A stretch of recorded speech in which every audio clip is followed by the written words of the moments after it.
Gunung itu mendapat namanya daripada suatu legenda. Entah berapa ribu tahun yang lalu, tidak ada siapa yang mengetahuinya dengan pasti. Tidak ada juga oleh orang yang paling tua di pulau itu. Namanya Gunung Catraya. Catraya bukan nama manusia. Ia nama sejenis ular yang besar, dahsyat dan berbahaya. Ia membunuh bukan dengan bisa, tetapi dengan membelit tubuh manusia dengan kekuatan yang luar biasa. Kononnya, gunung ini pernah menjadi tempat tinggal seekor ular catraya yang sungguh perkasa menunggu gunung itu. Sebesar batang kelapa, 10 tepa panjangnya. Apabila ia tidur melingkar, tingginya 2 kali ganda tinggi manusia dewasa. Namun anehnya, ular itu tidak pernah mengganggu manusia. Weh Man, kau tahu tak apa aku jumpa semalam? Apa? Kau jumpa emas ke? Akhirnya kita boleh jadi jutawan. Ish, kau ni. Bukanlah, aku jumpa ular yang orang bahkan tu. Oh, kau kena makan ke? Kau ni kalau kena makan macam mana aku kat sini? Dia buat tak endah je jumpa dengan aku Tidak semalam. pernah ada cerita ia menelan manusia. Tidak juga diketahui jantinanya. Hanya seekor dan hanya satu. Dari tengah laut, dalam pelayaran menuju ke Pulau Sumpahan, banjaran Gunung Catraya terlihat kebiru-biruan, cantik, mempesonakan. Apabila perahu semakin hampir, gunung itulah yang pertama terbentang di hadapan mata. Dulu pulau ni sunyi je. Ada kami je kat sini. Sekarang tengoklah, jumpa orang Melayu pun susah.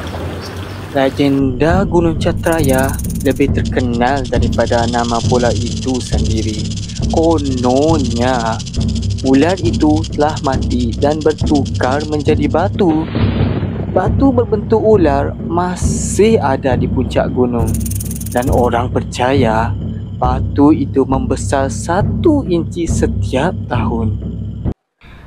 Legenda inilah yang menggerakkan pemerintah. Pulau Sumpahan dimajukan, bebas cukai, acara antarabangsa, hotel 5 bintang. Namun di sebalik pembangunan ada yang mengalami penderitaan. Kami masih ke laut, tapi laut ni bukan milik kami lagi.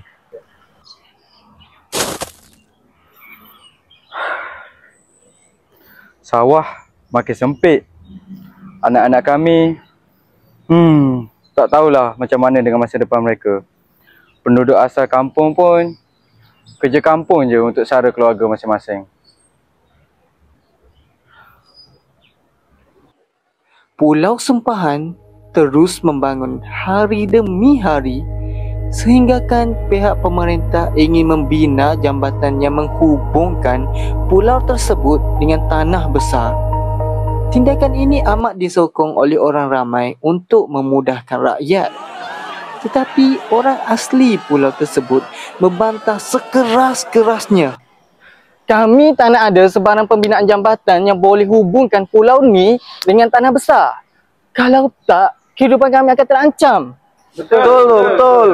Betul tu. Pendidikan anak kami pun tiada arah lagi.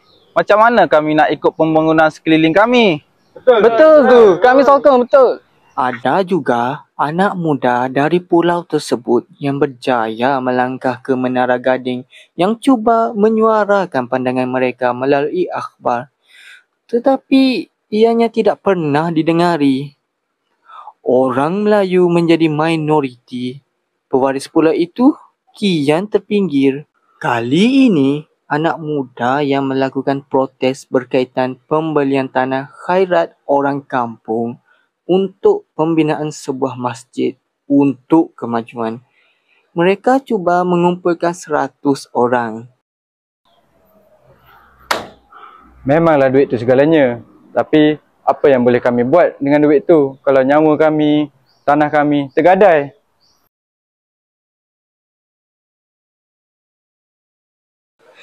Keadaan kembali tenang apabila mereka berjaya disuraikan oleh Tuan D.O. iaitu pegawai daerah.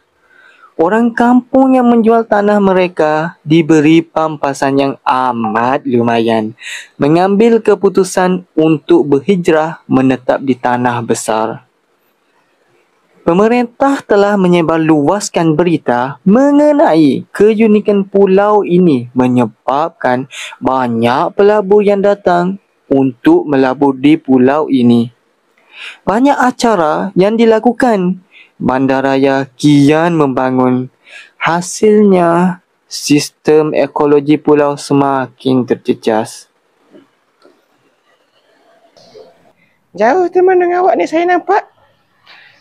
Saya nampak masa depan pulau ni.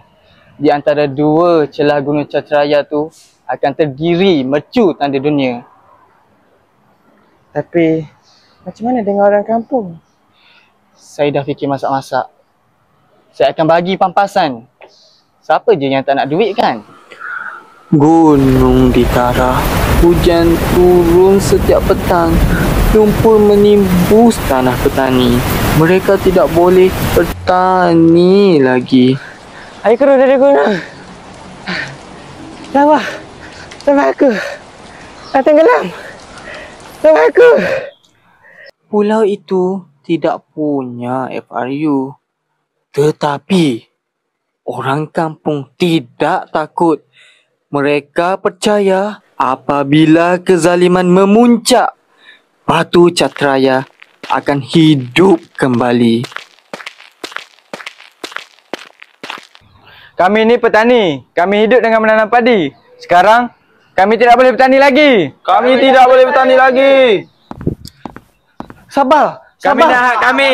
Kami nak hak kami. Sabar, semua pampasan akan diberi. Kami tak mahu pampasan. Tanah inilah nyawa kami. Wang tu tak menjamin hidup kami. Wang tu tak menumbuhkan padi. Pulihkan tanah kami. Pulihkan tanah kami. Pulihkan tanah kami. Pulihkan tanah kami. Legenda bukan sekadar cerita lama. Ia amaran kepada manusia yang tidak pernah puas.